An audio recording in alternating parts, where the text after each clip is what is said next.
வணக்கம். டான் தமிழொலியின் இரவு நேர பிரதான செய்தி அறிக்கையோடு இணைந்திருக்கும் நான் ஜெகநாதன் சஜித். முதலில் தலைப்புச் செய்திகள்.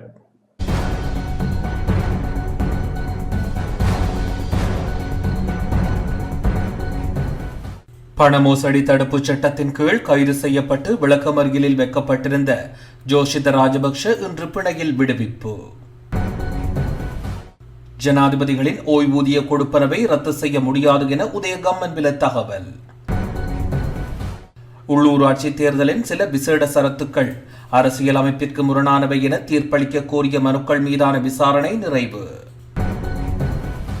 பிப்ரவரி 4ஆம் தேதி சுதந்திர தினத்தன்று எதிர்ப்பு போராட்டத்தில் ஈடுபட உள்ளதாக காணாமல் ஆக்கப்பட்டவர்களின் உறவுகளின் சங்கம் அறிவிப்பு. யாழ்ப்பாண பல்கலைக்கழக விரிவுரையாளர்கள் இன்று முதல் கால வரையறையின்றி விரிவுரைகளை புறக்கணிப்பு. நைஜீரியாவில் பெட்ரோல் ஏற்றிச் சென்ற லொரி விபத்திற்குள்ளாகி வெடித்துச் சிதறியதில் 18 பேர் உயிரிழப்பு.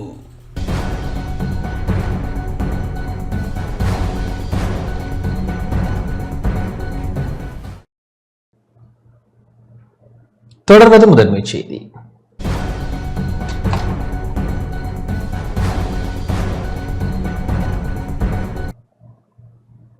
பணமோசடி தடுப்புச் சட்டத்தின் கீழ் கைது செய்யப்பட்டு விளக்கமறியலில் வைக்கப்பட்டிருந்த மஹிந்த ராஜபக்ஷவின் மகன் ஜோசித ராஜபக்ஷ இன்று பிணையில் விடுவிக்கப்பட்டுள்ளார். பணமோசடி தடுப்பு சட்டத்தின் கீழ் குற்றப்புலனாய்வு திணைக்களத்தினால் கைது செய்யப்பட்ட முன்னாள் ஜனாதிபதி மஹிந்த ராஜபக்ஷவின் மகன் ஜோஷித ராஜபக்ஷ கொழும்பு நீதவான் நீதிமன்றிலால் பிணையில் விடுவிக்கப்பட்டுள்ளார். புதுக்கடை 4ஆம் இலக்க நீதவான் நீதிமன்றில் இன்று காலை ஆஜர்படுத்தப்பட்ட நிலையிலேயே கொழும்பு மேலதிக நீதவான் மஞ்சுள ரத்நாயக்கவினால் பிணையில் விடுவிக்கப்பட்டுள்ளார். இவர் 500 லட்சம் ரூபாய் பெறுமதியான 2 சரீர பிணையின் அடிப்படையில் விடுவிக்கப்பட்டுள்ளார். அதேவேளை அவருக்கு எதிராக வெளிநாட்டு பயண தடையும் விதிக்கப்பட்டுள்ளது. அத்துடன் சந்தேக நபர் ஒவ்வொரு மாதமும் குற்றப்புலனாய்வு திணைக்களத்தில் ஆஜராக வேண்டும் என்ற உத்தரவும் பிறப்பிக்கப்பட்டுள்ளது. பெலியத்த பகுதியில் குற்றப்புலனாய்வு அதிகாரிகளால் கடந்த சனிக்கிழமை காலை ஜோஷித ராஜபக்ஷ கைது செய்யப்பட்டு மேலதிக நீதவான் பவித்ரா சஞ்சீவனி முன் ஆஜர்படுத்தப்பட்ட பின்னர் இன்று வரை விளக்கமறியலில் வைக்கப்பட்டிருந்தமை குறிப்பிடத்தக்கது.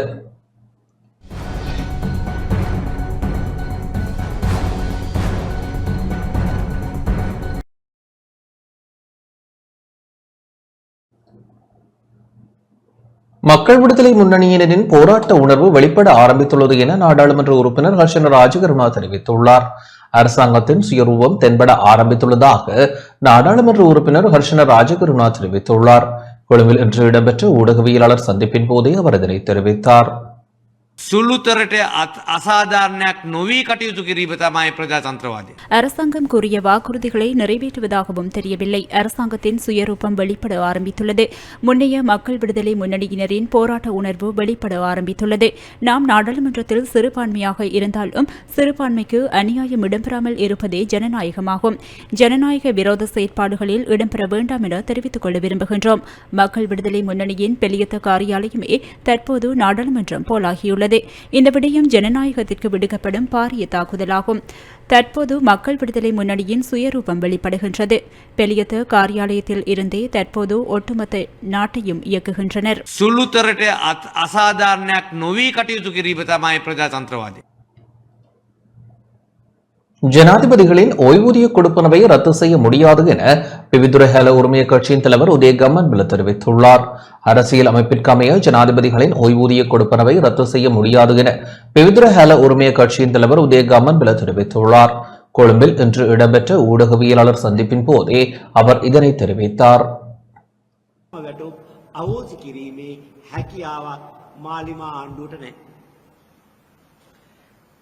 ඇත්තෙන්ම විශ්‍රාම වැටුපක් අතීතයට බලපාන්න අවෝසි කරන්න බෑ විතරක්. அமைச்சர் சமந்த வித்யாரத்ன ஜனாதிபதி தேர்தல் இடம்பெற்ற தருணத்தில் மக்கள் விருப்பை நிறைவேற்றுவதாக உறுதிமொழியொன்றை வழங்கினார். அதாவது தேசிய மக்கள் சக்தி அரசாங்கத்தின் முதலாவது அமைச்சரவை கூட்டத்தின் போது முன்னாள் ஜனாதிபதிகளின் சலுகைகள் அனைத்தும் நீக்கப்படும் தீர்மானம் எடுக்கப்படும் என கூறினார்.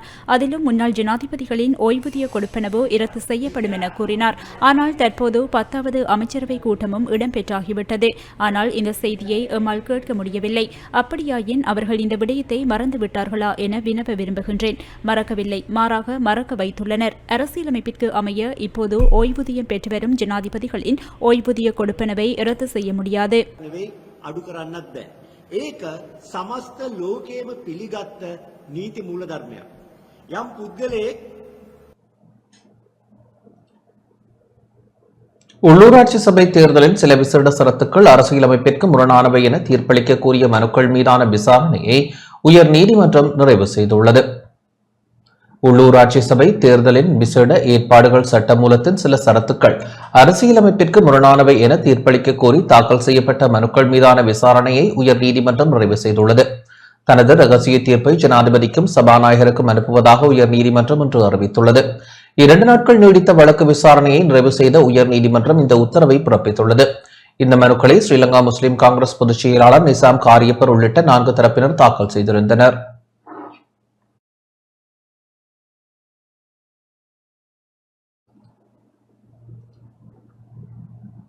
பிப்ரவரி 4ஆம் தேதி சுதந்திர தினத்தன்று எதிர்ப்பு போராட்டத்தில் ஈடுபட உள்ளதாக காணாமல் ஆக்கப்பட்டவர்களின் உறவுகளின் சங்கம் அறிவித்துள்ளது. பிப்ரவரி 4ஆம் தேதி நாட்டின் சுதந்திர தினத்தன்று நீதி கோரி எதிர்ப்பு போராட்டத்தில் ஈடுபட உள்ளதாக வடக்கு கிழக்கு வலிந்து காணாமல் ஆக்கப்பட்டவர்களின் உறவுகளின் சங்கத்தினர் அறிவித்துள்ளனர். மற்ற ஊடக மையத்தில் இடம்பெற்ற ஊடக சந்திப்பில் இவ்வாறு கருத்துக்களை வெளியிட்டனர். எங்களது உறவுகள் கைகளில் கொடுத்தும் வெள்ளவேன் கடத்தல் மூலமாகவும் கொண்டு செல்லப்பட்ட எமது உறவுகளுக்கு 15 வருட காலமாக எந்த ஒரு நீதியும் பெறாமல் இருப்பது மிக மன வருத்தத்துடன் நாங்கள் இந்த தேடலை தேடிக்கொண்டிருக்கின்றோம். இந்த புதிய அரசு வந்தும் எங்களுக்கான எந்த ஒரு சுதந்திரமும் இல்லாத நிலையில் நாங்கள் எங்களது உறவுகளை தேடிக்கொண்டிருக்கும் இந்த வேளையில் எதிர்வரும் 4ஆம் தேதி கரிநாளாக அந்த நாளை மட்டக்களப்பு மாவட்டத்தில் கிழக்கு மாகாணம் சார்ந்து அம்பாறை, திருகோணமலை, மட்டக்களப்பு இணைந்து மட்டக்களப்பில் பாரிய ஒரு கவன ஈர்ப்பு பேரணியை செய்வதற்கு ஏற்பாடு செய்து இருக்கின்றோம். வடக்கில் 5 மாவட்டங்களும் சேர்ந்து கிளிநொச்சி மாவட்டத்தில் இந்த கவன ஈர்ப்பு போராட்டத்தை நடாத்துவோம். அதுக்கு எங்களுடைய உறவுகளாகிய அனைவரும் மத குருமார்கள், பல்கலைக்கழக மாணவர்கள், இளைஞர் கழகம், மீனவர் சங்கம், விவசாய அமைப்புகள், ஆட்டோ சங்கம், வர்த்தக சங்கம், ஊடகவியலாளர், விளையாட்டுக் கழகங்கள், பொதுமக்கள், மாதர் சங்கம் ஆகிய அரசியல் பிரதிநிதிகள், மனித உரிமை செயற்பாட்டாளர்கள், வலிந்து காணாமல் ஆக்கப்பட்ட உறவுகளின் அனைவரும் கலந்து கொண்டு எங்களுடைய இந்த கரிநாளுக்கு ஒத்துழைப்பு தர வேண்டும் என்று எமது வேண்டுகோளாகவும் இருக்கின்றது.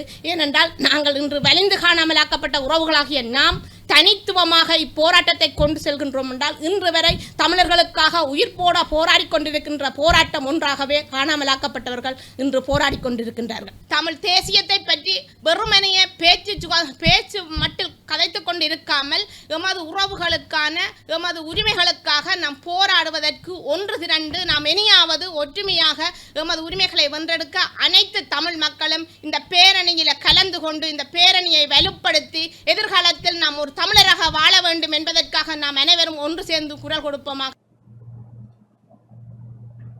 இளம் சமுதாயத்தை போதைப்பொருள் பாவனையிலிருந்து தடுத்து நிறுத்த அனைவரும் முன்வர வேண்டும் என யாழ்ப்பாண பல்கலைக்கழக பேராசிரியர் சி ரகுராம் வலியுறுத்தியுள்ளார்.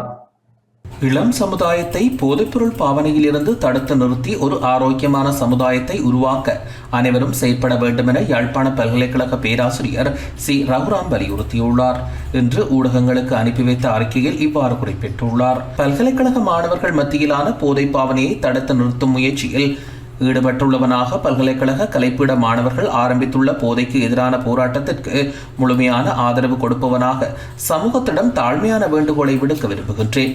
பல்கலைக்கழகம் மாத்திரமல்ல, பாடசாலைகள், சமூக நிறுவனங்கள் என ஊடுருவியுள்ள போதை பாவனை இளம் சமுதாயத்தை சீரழித்து வருகின்றது. சக்திமிக்க உலகத்தையே மாற்றியமைக்கக்கூடிய மாணவ சமுதாயம் போதைப் பொருளுக்கு அடிமையாகி வருகின்றது. பாடசாலைகள் போதை பாவனையை தடுத்து நிறுத்த முடியாமல் திகைத்து நிற்கின்றன. ஒவ்வொரு கிராமத்திலும் ஒவ்வொரு பாடசாலைகளிலும் சமூகத்தை பற்றி சிந்திக்கக்கூடியவர்கள் இந்த தருணத்தை எங்களுக்காக ஒதுக்கி இளம் சமுதாயத்தை நாசமாக்கக்கூடிய போதை பாவனையை தடுத்து நிறுத்தி ஒரு ஆரோக்கியமான சமுதாயத்தை உருவாக்க பொறுப்பை கைகளில் ஏந்த வேண்டும் என பேராசிரியர் சி ரகுராம் குறிப்பிட்டுள்ளார்.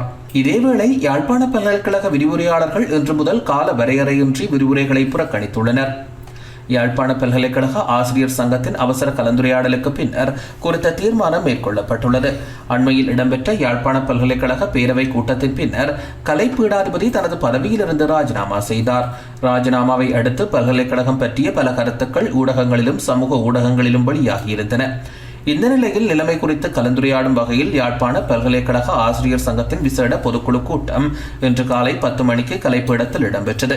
வன்முறைகளிலும் கருத்து வெளிப்பாட்டு சுதந்திரத்தை பாதிக்கும் வகையிலும் உடைமைகளுக்கு சேதங்களை விளைவிப்பதிலும் சீரழிவு மிக்க நடவடிக்கைகளிலும் ஈடுபடும் மாணவர்களுக்கு எதிராக பல்கலைக்கழக நிர்வாகம் கடந்த காலத்தில் உறுதியான நடவடிக்கைகளை எடுக்க தவறியமை குறித்து உறுப்பினர்கள் தமது கருத்துக்களை வெளியிட்டனர். திட்டமிட்ட முறையில் விசாரணைகளில் தாமதங்கள் ஏற்படுத்தப்பட்டு மாணவர்கள் சட்டத்தின் ஓட்டைகளை பயன்படுத்தி தண்டனைகளில் இருந்து தப்பித்துச் செல்ல நிர்வாகம் வழி சமைத்துக் கொடுப்பதாக கருத்துக்கள் வெளியிடப்பட்டன. தண்டனைகளின் நோக்கம் மாணவர்களை விரோதிப்பது அல்ல எனவும் மாறாக தாம் செய்யும் தவறுகளை மாணவர்கள் உணர்ந்து எதிர்காலத்தில் செம்மையாக செய்யப்படும் வகையில் ஊக்குவிப்பதை எனவும் சுட்டிக்காட்டப்பட்டது. கூட்டத்தின் இறுதியில் 5 கோரிக்கைகளை முன்வைத்து நாளை செவ்வாய்க்கிழமை முதல் தொடர் வகுப்பு புறக்கணிப்பில் ஈடுபடுவது என முடிவெடுக்கப்பட்டது. நுவரெலியாவில் அண்மையில் தாக்குதலுக்கு இலக்கான தோட்ட உத்தியோகத்தர்களுக்கு நீதி வழங்க கோரி இன்று போராட்டம் முன்னெடுக்கப்பட்டது. நுவரெலியா கொட்டக்கலை தோட்டத்தில் பொது முகாமையாளர் மற்றும் உதவி முகாமையாளர் ஆகியோரால் தாக்கப்பட்டுள்ள தோட்ட உதவி வெளிக்கள உத்தியோகத்தர்களுக்கு நீதி வழங்க கோரி இலங்கை தோட்ட சேவையாளர் சங்கத்தினால் இன்று போராட்டம் முன்னெடுக்கப்பட்டது. கொட்டக்கலை மவுண்ட் வெர்னன் தோட்ட தொழிற்சாலைக்கு முன்பாக திரண்ட தோட்ட சேவையாளர்கள் தாக்குதல் சம்பவம் தொடர்பில் போலீசில் முறைப்பாடு செய்தும் போலீசார் உடனடி நடவடிக்கை எடுக்கவில்லை என குற்றம் சுமத்தியுள்ளனர்.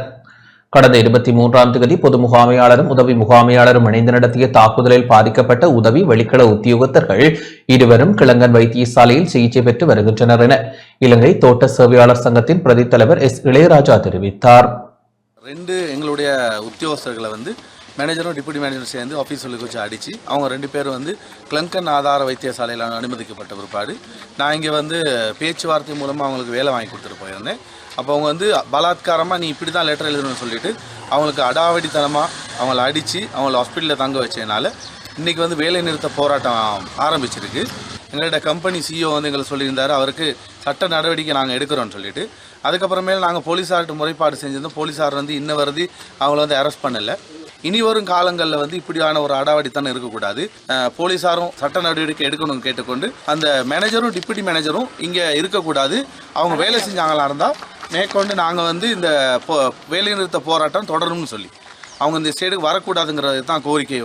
அவங்கள பணி நீக்கம் செய்ய வருது, எங்களோட போராட்டம் தொடரும்னு சொல்லிக்கொள்ளுறோம். பாதுகாப்பு அதிகாரியிடம் கேட்டுக்கொள்கிறோம் தங்களுடைய கடமையை சரியாக செய்ய சொல்லி. கிளீன் ஸ்ரீலங்கா வேலை திட்டத்தை இணங்க இப்போ இப்படிப்பட்ட ஒரு போலீஸ் அதிகாரிகளோ போலீஸ் உத்தியோகஸ்தர்களோ இந்த மாதிரி பாதிக்கப்பட்டவர்களுக்கு சரியான நீதி கேட்டுக்கணும். 2 ஸ்டாஃப்க்கு அநீதி இழைக்கப்பட்டிருக்கு. 2 பேரும் ரொம்ப பாதிக்கப்பட்டிருக்காங்க. இலங்கையில் கருத்து வெளியிடுற சுதந்திரம் எல்லாத்துக்குமே இருக்குது. அடிக்கிற சுதந்திரம் இன்னும் வரைக்கும் இலங்கை சட்டத்துப்படி வரலை. இவங்க இந்த பிரச்சனையை நம்மள வாய் வார்த்தையில் பேசி அதுக்கான தீர்மானங்களை எடுத்திருக்கலாம். ஆனால் அவங்க கை நீட்டிட்டாங்கன்னு சொன்னால் இது பாரதூரமான குற்றம். இதுக்கான தக்க தீர்வுகளை எடுத்து இதுக்கான முடிவுகளை கொடுக்கணும்னு சொல்லிட்டு மிக தாழ்மையான கேட்டுக்கொள்கிறேன். மன்னார் சாந்திபுரம் பகுதியில் வீடு ஒன்று முற்றாக எரிந்து நாசமாகியுள்ளது. மன்னார் சாந்திபுரம் பகுதியில் இன்று காலை ஏற்பட்ட தீப்பரவல் காரணமாக வீடு ஒன்று முற்றாக எரிந்து நாசமாகியுள்ளது.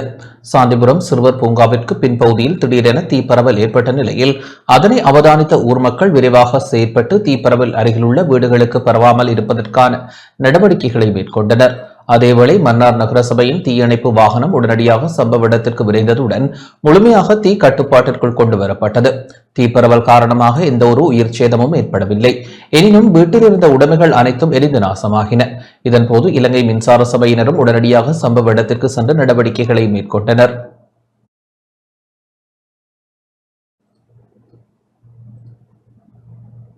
முல்லைத்தீவு மாவட்டத்தின் கரைதுறைப்பற்று பிரதேச செயலக பிரிவிற்குட்பட்ட பூதன்வயல் கிராமத்தில் தண்ணி முறிப்பு பாடசாலை இயங்கிய காணியை தனியார் ஒருவர் அடாத்தாக பிடித்து வைத்துள்ளதாக குற்றம் சுமத்தப்பட்டுள்ளது. முல்லைத்தீவு மாவட்டத்தின் கரைதுறைப்பற்று பிரதேச செயலக பிரிவிற்குட்பட்ட பூதன்வயல் கிராமத்தில் தண்ணி முறிப்பு பாடசாலை இயங்கிய காணியை தனியார் ஒருவர் அடாத்தாக பிடித்து வைத்திருப்பதால் குறித்த காணியை மீட்டுத்தரக் கோரி இன்றைய தினம் காலை பாடசாலை காணிக்கான தீர்வு கிடைக்கும் வரை கவனஈர்ப்பு போராட்டம் ஒன்று இடம்பெற்றது. யுத்த காலத்திற்கு முன்னர் நீண்ட காலமாக பாடசாலை இயங்கி வந்த காணியை யுத்தம் நிறைவடைந்து மீள் குடியேற்றம் வந்தபோது தனியார் ஒருவர் இந்த பாடசாலை காணியை சுவீகரித்து பாடசாலை அடையாளங்களை அளித்து வீடு ஒன்றை அமைத்துள்ளார். அப்போதைய அரசியல் சூழல் காரணமாக போராடி குறித்த காணியை பெற்றுக்கொள்ள முடியாத நிலை ஏற்பட்டது. இந்நிலையில் பின்னர் உரிய முறைப்படி பிரதேச செயலக அதிகாரிகளை அணுகி அவர்கள் ஊடாகவும் குறித்த தனிநபரை வெளியேற்ற முடியாத நிலையில் இன்றைய தினம் காலை பூதன்வயல் தண்ணிமுறிப்பு அமெரிக்கன் தமிழ் கலவன் பாடசாலை அமைந்திருந்த காணிக்கு அருகாமையில் மீண்டும் பாடசாலை காணிக்கான தீர்வு கிடைக்கும் வரை தொடர் கவனஈர்ப்பு போராட்டத்தில் ஊர் மக்கள் பாடசாலை சமூகத்தினர் ஈடுபட்டனர்.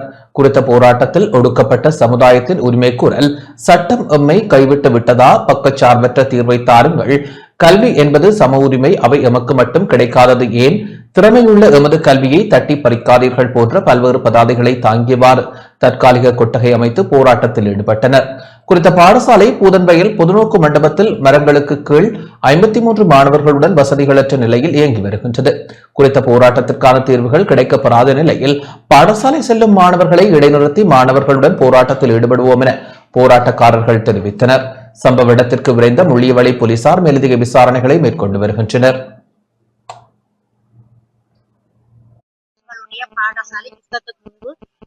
பாடசாலை காணிக்கு பக்கத்துல அருகாமையில தான் இருக்கிறோம். எங்களுடைய பாடசாலை காணியில தனிநபர் வழக்கு போட்டு இதுவரைக்கும் பாடசாலை காணிக்கு தீர்வு இன்னும் பெறவில்லை. நானும் வழக்குக்கு 2-3 தரம் போயிட்டேன். இங்கத்தை நீதிமன்றத்தால இந்த காணி பாலமரகர் என்ற ஒரு ஆள் காணி வெளிநாட்டில் இருந்து அவர்களுக்கு திருப்பி மேல்முறையீடு செய்து வழக்கு நடந்து கொண்டிருக்கிறது. தற்காலிக கட்டிடத்திலே இருக்கிற பாதுகாப்புக்காக எங்களுக்கு நீதிமன்றத்துல வழக்கு நடக்குன்னு சொல்லிக்கணும். இதுவரைக்கும் அந்த வழக்குக்கு தீர்வு தெரியும். பொதுநோக்கு மண்டபத்துல படிக்கணும். ஆனா பள்ளிக்கூட கட்டிடம் இங்க இருக்கிறதெல்லாம் முடச்சி அரவாசியில இருக்கு. அது பாதுகாப்பு. இதுக்கும் ஒரு ஆடியஸ் ஒரு கட்டிடம், கிராம வெற்றி சங்கத்தின கட்டிடம். அதால எங்களுக்கு இந்த பாடசாலை காணிக்கு சரியான ஒரு தீர்வா வழங்க வேணும்ன்றதுக்காக இன்றைக்கு நாங்கள் இதுல எல்லாரும் ஒன்று கூடியிருக்கோம். எங்களுக்கு இதுக்கு சரியான ஒரு தீர்வு வரும் வரைக்கும் இதுல நாங்கள் இருப்போம். எங்களுக்கு பாடசாலை வசதி இல்லாம எங்களோட பிள்ளைகள் சரியான கஷ்டப்பட்டு கொண்டு 5 கிலோமீட்டர் உள்ள பாடசாலைக்கு கல்வி கற்க போறாங்க. 5ஆம் ஆண்டுக்கு உட்பட்ட பிள்ளைகள் இங்க பாடசாலையை கல்வி கற்றுக் கொண்டிருக்கிறாங்க. அவர்களுக்கான நிரந்தர கட்டிடங்களோ நிரந்தர பாடசாலை காணியோ இல்லை. அந்த காணி ஆரம்ப காலத்துல யுத்தத்துக்கு முதல் அந்த காணிய இந்த பாடசாலை இந்த காணிக்குள் இயங்கினது. அந்த காணியை இப்ப ஒரு தனிநபர் பிடித்து கொண்டு அதை பாடசாலை காணியாக மாற்ற சம்மதம் தெரிவிக்காமல் பெரிய பிரச்சனை பண்ணி கொண்டிருக்கின்றார். இது கடந்த 9 வருடங்களாக நடந்து கொண்டிருக்கின்றது. இதுக்கான தீர்வு இதுவரை வழங்கப்படவில்லை. இந்த தீர்வு வேகப்படுத்தி எங்களுக்கு ஒரு பாடசாலை கட்டிடங்கள் நவீன முறை கல்வியில எங்களோட பிள்ளைகளும் பங்களிப்பு வழங்க வேண்டும் என்ற ஒரு உள்நோக்கத்தோடு நாங்கள் இந்த கவனிப்பு போராட்டத்தை மேற்கொண்டிருக்கின்றோம். வன்னி பிரதேசத்தில் ராணுவத்தினர் வசமுள்ள மக்களின் காணிகள் விடுவிக்கப்படும் என நாடாளுமன்ற உறுப்பினர் சேத்திலகநாதன் தெரிவித்துள்ளார். வன்னி பிரதேசத்தில் ராணுவம் மற்றும் கடற்படையின் ஆக்கிரமிப்பில் உள்ள மக்களின் காணிகள் தொடர்பான விவரங்களை ஒப்படைத்தால் அவற்றை விடுவிப்பதற்கான நடவடிக்கைகள் மேற்கொள்ளப்படும் என வன்னி மாவட்ட நாடாளுமன்ற உறுப்பினர் திலகநாதன் தெரிவித்துள்ளார். வவுனியாவில் ஊடக சந்திப்பை நடத்திய வேளை இவ்வாறு குறிப்பிட்டார். வன்னி பிரதேசத்திலே இராணுவத்தின் தேவைக்காக கையகப்படுத்த இடங்களை தற்போது எமது அரசாங்கம் படிப்படியாக விடுதலை செய்து வருகின்றது. கடந்த காலத்திலும் பல இடங்களில் மக்களினுடைய தேவைக்கு அந்த காணிகளை விடுவிப்பு செய்தது. மேலும் எமது அரசாங்கம் கடந்த வாரத்தில் கூட இராணுவத்தினர் மற்றும் கடற்படையினரால் கையகப்படுத்தப்பட்டுள்ள இடங்களினுடைய விவரங்களை சேகரித்துக் கொண்டிருக்கின்றது. அவ்வாறான கையகப்படுத்தப்பட்டுள்ள இடங்கள் இருக்குமாயின் எங்களுடன் தொடர்பு கொண்டு அதனுடைய விவரங்களை தந்துதவுமாறு பொதுமக்களை கேட்டுக்கொள்வதோடு இவ்வாறான இடங்களை எதிர்வரும் காலத்தில் மிக விரைவாக இந்த மக்களுடைய பாவனைக்கு விடுவிப்போம் என்று கூறிக்கொள்ள விரும்புகின்றேன். திருகோணமலை இலங்கை துறை முகத்துவார களப்பு பகுதியில் மீன்பிடிக்க சென்றபோது காணாமல் போன மீனவர் சடலமாக மீட்கப்பட்டுள்ளார். திருகோணமலை ஈச்சலம்பற்ற போலீஸ் பிரிவிற்குட்பட்ட இலங்கை துறை முகத்துவார களப்பு கடலுக்கு மீன்பிடிக்க சென்ற மீனவர் ஒருவர் நேற்றைய தினம் காணாமல் போயிருந்த நிலையில் இன்று காலை சடலமாக மீட்கப்பட்டுள்ளார். சடலத்தை மூதூர் நீதவான் நீதிமன்ற நீதிபதி தஸ்னீம் பௌசான் இன்று நேரில் சென்று பார்வையிட்டதோடு சடலத்தை பிரேத பரிசோதனைகளுக்காக திருகோணமலை பொது வைத்தியசாலைக்கு எடுத்துச் செல்லுமாறு உத்தரவிட்டார். நேற்று தோணியொன்றில் மீன்பிடிக்க சென்ற 53 வயதுடைய வடிவேல் மகேந்திரன் என்ற மீனவர் கடலில் காணாமல் போயிருந்தார். மீனவர்களின் தேடுதலின் போது களப்பு பகுதியிலிருந்து அவரது தோணி மீட்கப்பட்டிருந்தது. தோணி சேதமடைந்திருந்த நிலையில் படகொன்றுடன் தோணி மோதியிருக்கலாம் என சந்தேகிக்கப்பட்டது. காணாமல் போன மீனவரை தேடும் பணிகள் நேற்று மாலை வரை முன்னெடுக்கப்பட்டு இடைநிறுத்தப்பட்ட நிலையில் இன்று மீனவரின் சடலத்தை பிரதேச மீனவர்கள் மீட்டனர். இதேவேளை தோணியில் மோதி விபத்தை ஏற்படுத்தினார்கள் என்ற சந்தேகத்தின் பேரில் படகில் மீன்பிடியில் ஈடுபட்ட மற்றும் படகோட்டி உதவியாளர் ஆகியோரை ஈச்சலம்பற்று போலீசார் கைது செய்துள்ளனர். சம்பவம் தொடர்பான மேலதிக விசாரணைகளை ஈச்சலம்பற்று போலீசார் முன்னெடுத்து வருகின்றனர்.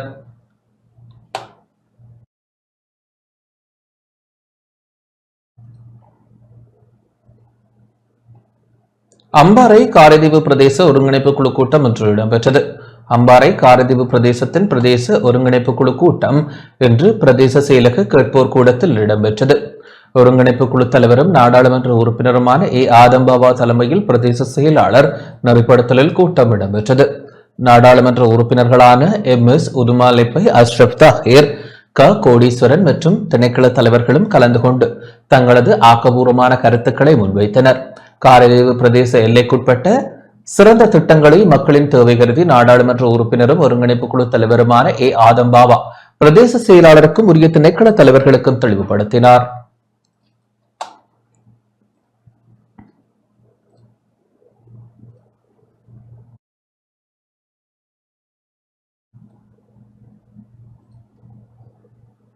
தேசிய மக்கள் சக்தி அரசாங்கம் மக்கள் விருப்பை இழந்து வருவதாக சஞ்சீவ் எதிரிமாறன் தெரிவித்துள்ளார். தேசிய மக்கள் சக்தி அரசாங்கம் மக்கள் விருப்பை இழந்து வருவதாக முன்னாள் நாடாளுமன்ற உறுப்பினர் சஞ்சீவ் எதிரிமாறன் தெரிவித்துள்ளார். ஸ்ரீலங்கா பொதுஜன பெரமுனவின் தலைமை அலுவலகத்தில் இடம்பெற்ற ஊடக சந்திப்பின் போதே அவர் இதனை தெரிவித்தார். ආණ්ඩුවටත් තේරෙනවා තමන්ට හිමි ජනබලය දැන් අහිමි වෙමින් යන බව. அரசாங்கத்திற்கு இருந்த வரவேற்பு தற்போது அற்றுப்போவதை அரசாங்கம் நன்கு புரிந்து கொண்டுள்ளது. அரசாங்கம் கூறிய விடயங்களை நிறைவேற்றவில்லை எனவும் அவை அனைத்தும் பொய் என்பதையும் மக்கள் புரிந்து கொள்ள ஆரம்பித்துள்ளனர். அதன் காரணமாக மக்கள் அரசாங்கத்திடமிருந்து விலகிச் செல்ல ஆரம்பித்துள்ளனர். இதன் காரணமாக அரசாங்கத்தின் கிளீன் ஸ்ரீலங்கா வேலைத்திட்டத்திற்கும் மக்களின் பங்களிப்பு அற்ற நிலையே புலனாகிறது. ஆகவே அரசாங்கம் அதிகாரத்தை கையில் எடுத்து செயற்பட ஆரம்பித்துள்ளது.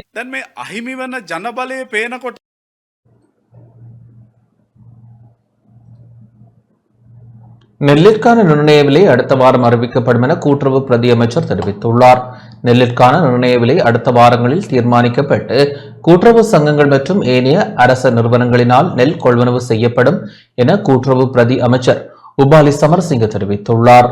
வவுனியாவில் இன்றைய தினம் ஒருங்கிணைப்பு குழு அலுவலகத்தை திறந்து வைத்த பின்னர் ஊடகங்களுக்கு கருத்து தெரிவிக்கும் போதே இவ்வாறு குறிப்பிட்டார்.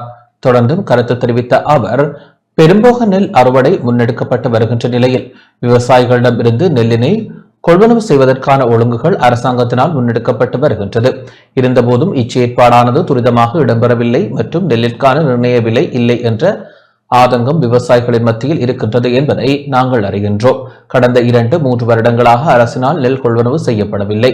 மேலும் மோசடி வியாபாரத்தின் மூலமாக சில வியாபாரிகளினால் அதிகளவான நெல் கொள்வனவு செய்யப்பட்டது. குறிப்பாக நெல் களஞ்சிய சாலைகள் பல உரிய பராமரிப்பின்றி கவனிப்பாரற்று காணப்படுவதால் நெல்லினை கொள்வனவு செய்தாலும் சேமித்து வைக்க முடியாத நிலை காணப்படுகின்றது. கிளீன் ஸ்ரீலங்கா செயற்பாட்டின் ஊடாகவும் அரசாங்க அதிபர்கள் மற்றும் ஏனைய திணைக்களங்கள் இராணுவத்தினரின் உதவியின் ஊடாகவும் கடந்த வாரத்தில் அவற்றினை புனரமைத்துள்ளோம். எதிர்வரும் வாரங்களில் நெல்லிற்கான நிர்ணய விலை தீர்மானிக்கப்பட்டு கூட்டுறவு சங்கங்கள் மற்றும் ஏனைய அரசு நிறுவனங்களினால் நெல் கொள்வனவு செய்யப்பட உள்ளமையால் விவசாயிகள் இதையிட்டு கவலை அடைய தேவையில்லை. மேலும் அரசாங்கத்தினால் ஒரு நியாயபூர்வமாக விலை தீர்மானிக்கப்படுவதோடு பாரிய அளவில் நெல்லினை கொள்வனவு செய்வதற்கு அரசாங்கம் தயாராக இருக்கின்றது என தெரிவித்துள்ளார்.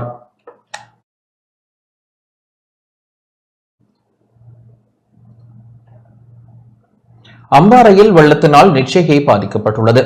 அம்பாறை மாவட்டத்தில் வெள்ளம் மற்றும் சீரற்ற காலநிலையால் அறுவடைக்கு தயாராக இருந்த வயல் நிலங்கள் மோசமாக பாதிப்படைந்துள்ளதாக தெரிவிக்கப்படுகின்றது.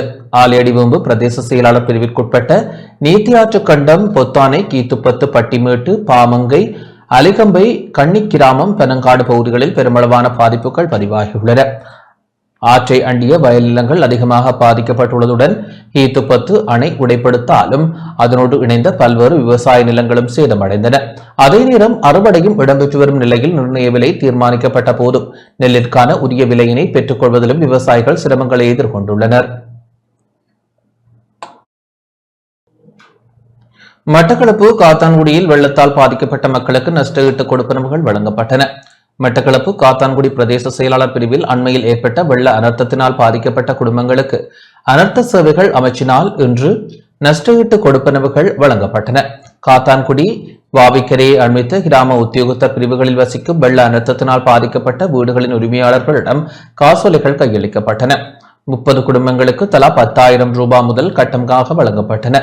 காசோலை வழங்கும் வைபவம் காத்தான்குடி பிரதேச செயலக மாநாட்டு மண்டபத்தில் காத்தான்குடி பிரதேச செயலாளர் உதய ஸ்ரீதர் தலைமையில் இடம்பெற்றது. நிகழ்வில் அனர்த்த முகாமைத்துவ பிரிவு அதிகாரிகள் மற்றும் பயனாளிகள் கலந்து கொண்டனர்.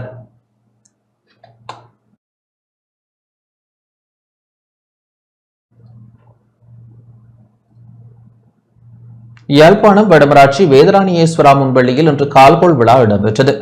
யாழ்ப்பாணம் வடமராட்சி வேதராணியேஸ்வரா முன்பள்ளியில் புதுமுக மாணவர்களை வரவேற்கும் கால்கோள் விழா முன்பள்ளி ஆசிரியர்களின் ஏற்பாட்டில் முன்பள்ளியின் உபதலைவர் சு சிவநீரன் தலைமையில் இன்று இடம்பெற்றது. விருந்தினர்கள் மற்றும் புதுமுக மாணவர்கள் முன்பள்ளி மாணவர்களின் பேண்ட்வாத்திய இசையுடன் அழைத்துச் செல்லப்பட்டதைத் தொடர்ந்து மாலை அணிவித்து மங்கள விளக்கேற்றலுடன் நிகழ்வு ஆரம்பமானது. விருந்தினர்களாக தியாகராஜா குருக்கள், கரணவாய் வேதராணியேஸ்வரா வித்தியாலய அதிபர் ஆ வினோதன், கரவட்டி கோட்ட முன்பள்ளி இணைப்பாளர் பா கலைவாணி, கரவட்டி சுகாதார பரிசோதகர் எஸ் பிரபாகரன் மற்றும் இலங்கை வங்கி உத்தியோகத்தர்களான ட பிருந்தா, ட ரஸ்மிதா ஆகியோர் பங்கேற்றனர். புதுமுக மாணவர்கள் மலர் செண்டு கொடுத்து வரவேற்கப்பட்டனர். தொடர்ந்து விருந்தினர்களின் உரைகள் இடம்பெற்று மாணவர்களுக்கு பரிசில்கள் வழங்கி வைக்கப்பட்டன. இந்த நிகழ்வில் மாணவர்களின் பெற்றோர்கள், பழைய மாணவர்கள் பங்கேற்றனர்.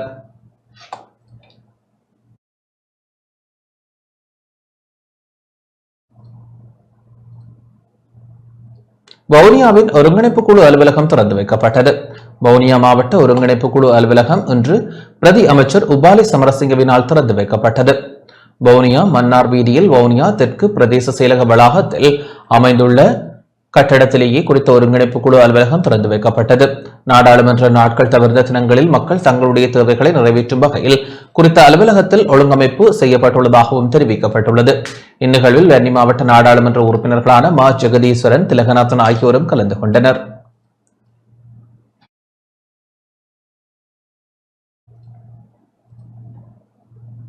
தேசிய மீனவர் ஒத்துழைப்பு இயக்க பிரதிநிதிகள் நாடாளுமன்ற உறுப்பினர் துரைராசா ரவிகரனை சந்தித்து கலந்துரையாடியுள்ளனர். தேசிய மீனவர் ஒத்துழைப்பு இயக்க பிரதிநிதிகள் வன்னி மாவட்ட நாடாளுமன்ற உறுப்பினர் துரைராசா ரவிகரனை முல்லைத்தீவில் சந்தித்து கலந்துரையாடியுள்ளனர். தேசிய மீனவர் ஒத்துழைப்பு இயக்கத்தின் யாழ்ப்பாண அமைப்பாளரும் உலக மீனவர் சம்மேளனத்தின் பொதுச் செயலாளருமான ஹேமந்த்குமார் மற்றும் தேசிய மீனவர் ஒத்துழைப்பு இயக்கத்தின் முல்லைத்தீவு மாவட்ட இணைப்பாளருமான சிங்கராசா பிரதாஸ், முல்லைத்தீவு மாவட்ட கடற்தொழிலாளர் சங்கங்களின் பிரதிநிதிகள் ஆகியோர் நேற்று முல்லைத்தீவு புதுக்குடியிருப்பு பகுதியில் அமைந்துள்ள நாடாளுமன்ற உறுப்பினரின் மக்கள் தொடர்பகத்தில் சந்திப்பை மேற்கொண்டனர். இதன்போது வடபகுதி மீனவர்கள் எதிர்நோக்கும் பிரச்சினைகள் தொடர்பிலும் அந்த பிரச்சினைகளுக்கு தீர்வு காண நடவடிக்கைகளை மேற்கொள்வது தொடர்பிலும் ஆராயப்பட்டது.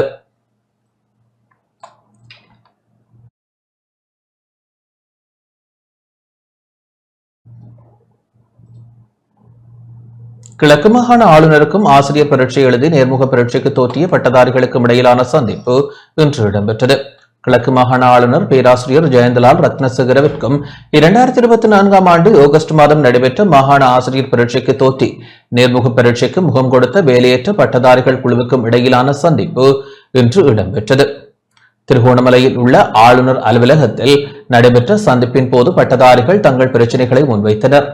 நேர்முக தேர்வை எதிர்கொண்டவர்களின் பிரச்சினைகளை ஆராய்வதற்காக மாகாண கல்வி செயலாளர், மாகாண பொதுச்சேவை ஆணைக்குழுவின் செயலாளர் மற்றும் மாகாண கல்வி பணிப்பாளர் ஆகியோர் அடங்கிய மேன்முறையீட்டு குழு நியமிக்கப்பட்டுள்ளதால் பிரச்சினைகளை அவர்களிடம் சமர்ப்பிக்குமாறும் ஆளுநரால் ஆலோசனை வழங்கப்பட்டது.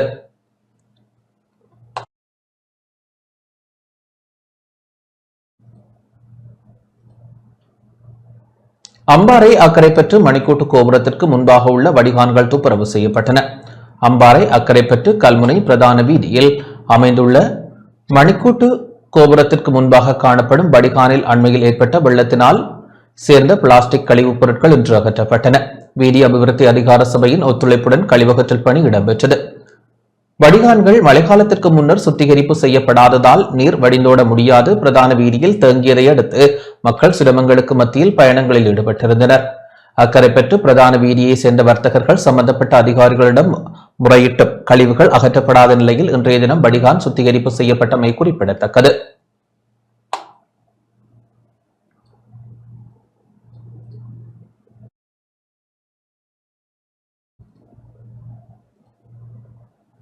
மலையக சமூகத்திற்காக அர்ப்பணிப்புடன் செயலாற்றும் சமூக சேவையாளர்களை கௌரவிக்கும் நிகழ்வு சிறப்பாக இடம்பெற்றது. எதிர்கால மலையகம் மன்றத்தின் 4வது வருட பூர்த்தியை முன்னிட்டு மலையக சமூகத்திற்காக அர்ப்பணிப்புடன் செயலாற்றும் சமூக சேவையாளர்களை கௌரவிக்கும் நிகழ்வும் கலை நிகழ்வும் இடம்பெற்றது. இதன்போது கல்வியியலாளர்கள், பாடசாலை மாணவர்கள், சமூக சேவையாளர்கள் என பலர் கௌரவிக்கப்பட்டனர். நுவரெலியாவில் இடம்பெற்ற நிகழ்வில் கொத்மலை உதவி கல்வி பணிப்பாளர், பெருந்தோட்ட சமூக முகாமையாளர்கள், கிராம உத்தியோகத்தர்கள், பாடசாலை மாணவர்கள், ஆசிரியர்கள் என பலர் பங்கேற்றனர்.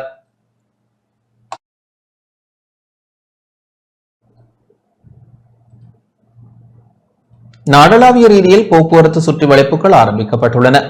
குற்றங்கள் மற்றும் போதைப் பொருட்களை கட்டுப்படுத்துவதற்காக நாடளாவிய ரீதியில் போக்குவரத்து சுற்றி வளைப்புகள் ஆரம்பிக்கப்பட்டுள்ளதாக தெரிவிக்கப்படுகின்றது. போலீஸ் ஊடக பிரிவால் இன்று ஊடகங்களுக்கு வெளியிடப்பட்டுள்ள அறிக்கையிலேயே இவ்விடயம் தெரிவிக்கப்பட்டுள்ளது. அந்த வகையில் 2024 டிசம்பர் 22ஆம் தேதி தொடக்கம் விசேட சுற்றி வளைப்புகள் ஆரம்பிக்கப்பட்டதுடன் நாடளாவிய ரீதியில் சட்டம் ஒழுங்கை பேணுவது மாத்திரம் அல்லாமல் விபத்துக்களை கட்டுப்படுத்துவது இதன் பிரதான நோக்கமாகும். இதனிடையே இச்சுற்று வளைப்பின் விளைவாக 2025 ஜனவரி 1ஆம் தேதி தொடக்கம் 25ஆம் தேதி வரையான காலப்பகுதியில் 129 வீதி விபத்துக்கள் பதிவாகியுள்ளதாக அறிக்கையில் குறிப்பிடப்பட்டுள்ளது. எனினும் 2024ஆம் ஆண்டு காலப்பகுதியில் 155 வீதி விபத்துக்கள் பதிவாகியுள்ளது. முந்தைய வருடத்துடன் ஒப்பிடுகையில் 24 நாட்களில் 26 வீதி விபத்துக்கள் குறைந்துள்ளன. இதேவேளை சுற்றி வளைப்புகளின் போது போலீசார் சிவில் உடையில் சென்று கடமையில் ஈடுபட்டு வருவதாகவும் சுட்டிக்காட்டப்பட்டுள்ளது.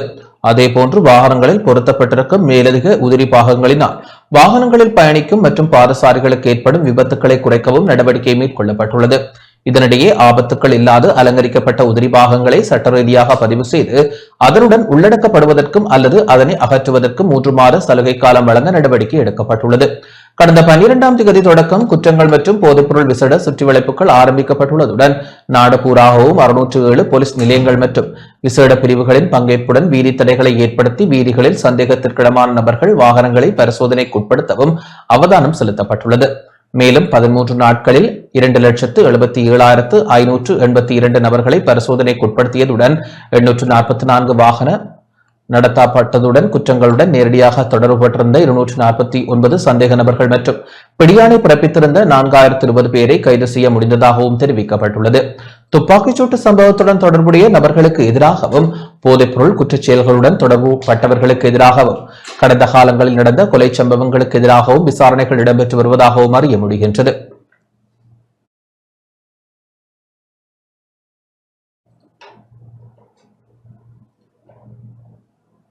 தாய்லாந்தில் இடம்பெற்ற ஐ மாடல் சர்ச் கிட்ஸ் இன்டர்நேஷனல் 2025 அழகி போட்டியில் இலங்கையை பிரதிநிதித்துவப்படுத்திய 8 வயது சிறுமி பட்டம் வென்றுள்ளார். தாய்லாந்தில் இடம்பெற்ற ஐ மாடல் சர்ச் ஹிட்ஸ் இன்டர்நேஷனல் 2025 அழகு போட்டியில் இலங்கையை பிரதிநிதித்துவப்படுத்திய 8 வயது ஏஞ்சலா விமலசூரிய என்ற சிறுமி பட்டத்தை வென்ற பிறகு கட்டநாயக்க விமான நிலையத்தை வந்தடைந்தார். இந்த போட்டி தாய்லாந்தின் பேங்காக்கில் கடந்த 24ஆம் தேதி இடம்பெற்றது. இதில் 16 நாடுகளை சேர்ந்த 42 போட்டியாளர்கள் பங்கேற்றனர். ஏஞ்சலா விமலசூரியா கொழும்பிலிருந்து ஹவுலோக் பிளேஸில் வசிப்பதுடன் செயின்ட் லோரன்ஸ் கான்வென்டில் தரம் 4 படிக்கின்றார். இந்த வெற்றியுடன் ஏஞ்சலா நேற்று தாய்லாந்தின் பேங்காக்கிலிருந்து ஸ்ரீலங்கன் ஏர்லைன்ஸ் விமானம் மூலம் கட்டநாயக்க விமான நிலையத்தை வந்தடைந்ததுடன் அச்சிறுமியை வரவேற்க அவரது பயிற்சியாளர் உட்பட ஒரு குழு கட்டநாயக்க விமான நிலையத்திற்கு வருகை தந்திருந்தமை குறிப்பிடத்தக்கது. மட்டக்களப்பு மாவட்ட செயலக வளாகத்தில் தாவர கண்காட்சியும் விற்பனையும் இன்று மாவட்ட அரசாங்க அதிபரால் ஆரம்பித்து வைக்கப்பட்டது. மட்டக்களப்பில் 1000 பூ நடுவோம் தாவர பூக்கள் வளர்ப்பு சங்கத்தின் தாவர கண்காட்சியும் விற்பனையும் இன்றைய தினம் மாவட்ட செயலக வளாகத்தில் ஆரம்பமானது. பேராதனை தேசிய தாவரவியல் திணைக்களத்தின் அனுசரணையில் பாடுமீன்கள் சுவாகா சங்கத்தின் தலைவர் வி சுதாகரனின் கண்காட்சி ஏற்பாடு செய்யப்பட்டது. கண்காட்சியை மாவட்ட அரசாங்க அதிபர் ஜஸ்டினா முரளிதரன் ஆரம்பித்து வைத்தார். இன்றும் நாளையும் கண்காட்சி இடம்பெறுவதோடு தாவரங்களையும் மக்கள் பெற்றுக் கொள்ள முடியும். அழகுக்காக வளர்க்கப்படும் தாவரங்கள் தொடர்பில் கிழக்கு மாகாண பூங்கா அபிவிருத்தி உத்தியோகத்தர் எஸ் கார்த்திகா விளக்கங்களை வழங்கியிருந்தார். ஆரம்ப நிகழ்வில் உதவி மாவட்ட செயலாளர் ஜி பிரணவன், மாவட்ட விவசாய பணிப்பாளர் MF சனீர், தேசிய உரச் செயலக மாவட்ட பணிப்பாளர் ALM சிராஜுதீன் மற்றும் மாவட்ட செயலக உத்தியோகத்தர்கள் கலந்து கொண்டனர். எங்கள் சங்கத்தில் உற்பத்தியை அதிகரிக்கிற நோக்கத்துடனும் அவங்க விற்பனையை அதிகரித்து வாழ்வாதாரத்தை மேம்படுத்துவதற்காக இன்றைக்கு முதலாவது கண்காட்சி இந்த புதிய மட்டக்களப்பு மாவட்ட செயலகம் திராய்மடு பகுதியில் இன்றைக்கு அரசாங்க அதிபர் அவர்கள் திறந்து வைத்தார்கள் உத்தியோகபூர்வமாக. எங்கள் சங்கத்தால் மக்களுக்கு நிறைய நன்மைகள் கிடைக்கிது. அதோட அவங்களோட வாழ்வாதாரத்தை உயர்த்துவதோட அந்த பூக்கண்டுகள் உற்பத்தி செஞ்சு சூழலை அழகுபடுத்தும் நோக்கமாக அமையுது. அதோட அதோட வந்து இந்த பூக்கணுகளை பார்த்தா தெரியும். இந்த பூக்கணுகளை வந்து வளர்க்குறபடியே நிறைய பேருக்கு அவங்கள வந்து சுயதொழிலாகவும் இருக்குது, அதோட வந்து பொழுதுபோக்காகவும் இருக்குது. எங்களுடைய சங்கத்தில் இருக்கும் உறுப்பினர்களை கொண்டு மட்டக்களப்பு மாவட்ட செயலகத்தில் இன்று கண்காட்சி ஒழுங்கு செய்யப்பட்டுள்ளது. இதில் பங்குதாரர்களாக இருக்கும் அவர்களுக்கு ஒரு தொழில் முயற்சியை முன்னேற்றுவது நோக்கோடும், இதில் வாழ்வாதாரத்தை முன்னோக்க நோக்கோடும், நாட்டை கட்டியெழுப்பும் வீட்டை அழகுபடுத்தும் தொழிற்பொருளின் கீழ் இது இன்றைக்கு உருவாக்கப்பட்டிருக்கு.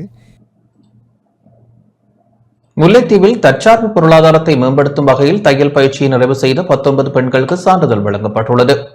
கல்வி மற்றும் தற்சார்பு பொருளாதார மேம்பாட்டு அமைப்பான வித்யாதீபம் சுவிஸ் கிளை அமைப்பினால் மேற்கொள்ளப்படும் தற்சார்பு பொருளாதாரத்தை மேம்படுத்தும் தையல் பயிற்சியை நிறைவு செய்த 19 பெண்களுக்கு முல்லைத்தீவில் சான்றிதழ் வழங்கப்பட்டுள்ளது. அமைப்பின் இலங்கை தலைவர் தவராசா லிகிர்தனின் தலைமையில் இடம்பெற்ற நிகழ்வில் வன்னி மாவட்ட நாடாளுமன்ற உறுப்பினர் துரைராசா ரவிகரன், மாமூலை மகாவிஷ்ணு ஆலய பிரதம குரு கிருபாகர குருக்கள், வித்யாதீபம் சுவிஸ் கிளையின் தலைவர் குமாரையா ரகு, புலம்பெயர்ந்த சமூக ஆர்வலர் பொன்னம்பலம் ராமநாதன், வித்யானந்தா கல்லூரியின் பழைய மாணவர் சங்க செயலர் பாலசிங்கம் ஜெகஜீவன் ஆகியோர் பங்கேற்றனர். அந்த வகையில் தற்சார்பு பொருளாதாரத்தை மேம்படுத்தும் திட்டத்தில் இதுவரை 87 மாணவிகள் தையல் பயிற்சியை நிறைவு செய்துள்ளனர்.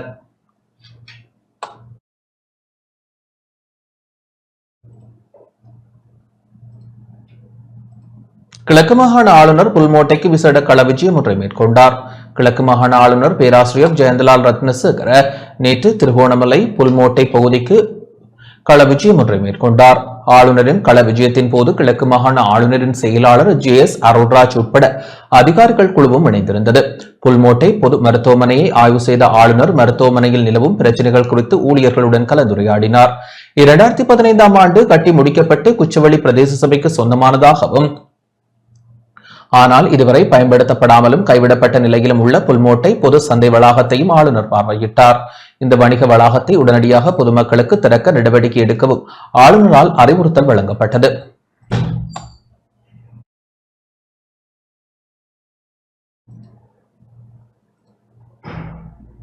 தெமட்டகொடையில் ஐஸ் போதைப் பொருளுடன் ஒருவர் கைது செய்யப்பட்டுள்ளார். தெமட்டகொடையில் ஐஸ் போதைப் பொருளுடன் இளைஞர் ஒருவர் கைது செய்யப்பட்டுள்ளதாக போலீசார் தெரிவித்துள்ளனர். இந்த கைது நடவடிக்கை இன்று காலை இடம்பெற்றுள்ளதுடன் சந்தேக நபரிடமிருந்து 21 கிராம் 800 மில்லி கிராம் ஐஸ் போதைப் பொருள் மீட்கப்பட்டுள்ளது. அத்துடன் சந்தேக நபரிடமிருந்து போதைப்பொருள் வியாபாரத்தின் ஊடாக ஈட்டியதாக சந்தேகிக்கப்படும் 2 லட்சம் ரூபாய் பணமும் மீட்கப்பட்டுள்ளது. சந்தேக நபர் 26 வயதுடைய கொழும்பு 10 பகுதியை சேர்ந்தவர் என தெரியவந்துள்ளது. தெமட்டகொட போலீசார் மேலதிக விசாரணைகளை முன்னெடுத்து வருகின்றனர். பண்டாரவளையில் 107 கிலோ கஞ்சா போதைப்பொருளுடன் சந்தேக நபர்கள் 2 கைது செய்யப்பட்டுள்ளனர்.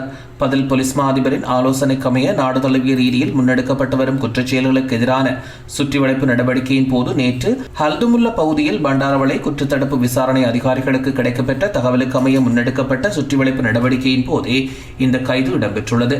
இதன்போது சந்தேக நபர்களிடமிருந்து 107 கிலோகிராம் கஞ்சா போதைப் பொருள் கைப்பற்றப்பட்டுள்ளது. மேலும் சந்தேக நபர்கள் கஞ்சா போதைப் பொருளை தம்பசம் வைத்திருந்த மற்றும் விற்பனை செய்த குற்றச்சாட்டின் பேரில் கைது செய்யப்பட்டுள்ளனர். கைது செய்யப்பட்டவர்கள் 36 மற்றும் 48 வயதுகளை உடைய பலாங்குடம் மற்றும் மித்தனிய ஆகிய பிரதேசங்களை சேர்ந்தவர்கள் என தெரியவந்துள்ளது. சந்தேக நபர்கள் பற்றிய விசாரணைகளை போலீசார் முன்னெடுத்து வருகின்றனர்.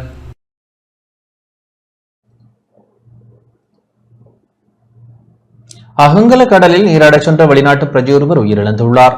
அகங்கல்ல கடலில் நீராடச் சென்ற வெளிநாட்டு பிரஜைகள் 3 கடல் அலையால் அள்ளுண்டு செல்லப்பட்ட நிலையில் ஒருவர் உயிரிழந்துள்ளதாக போலீசார் தெரிவித்தனர். 54 வயதான உக்ரைன் நாட்டை சேர்ந்தவரே பல்பட்டிய வைத்தியசாலையில் அனுமதிக்கப்பட்ட பின்னர் சிகிச்சை பலனின்றி உயிரிழந்துள்ளார். குறித்த நபர் நேற்று மாலை 2 சிறுமிகளுடன் கடலில் நீராடிக் கொண்டிருந்த போது மூழ்கியுள்ளதாக போலீசார் தெரிவித்தனர். உயிர் பிழைத்த 2 சிறுமிகளும் 13 மற்றும் 17 வயதுடைய உக்ரைனியர்கள் ஆவர். உயிரிழந்தவரின் சடலம் பல்பட்டிய வைத்தியசாலையில் பிரேத அறையில் வைக்கப்பட்டுள்ள நிலையில் அகங்கல்ல போலீசார் மேலதிக விசாரணைகளை மேற்கொண்டு வருகின்றனர்.